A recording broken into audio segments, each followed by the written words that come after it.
So, ayun guys, tinatamad ako mag-isip ng kakainin ngayong aking agahan at tanghalian guys. Mag-noodles na lang tayo. Noodles! Tara, let's kain! Kain tayo!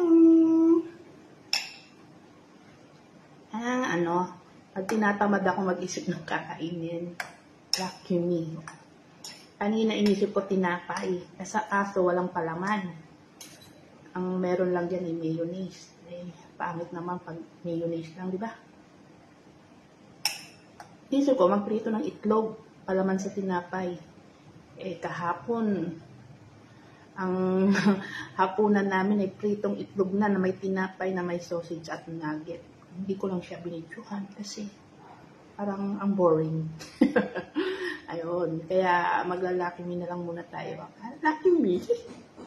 Ano to siya? Ang flavor to maasim na maanghang.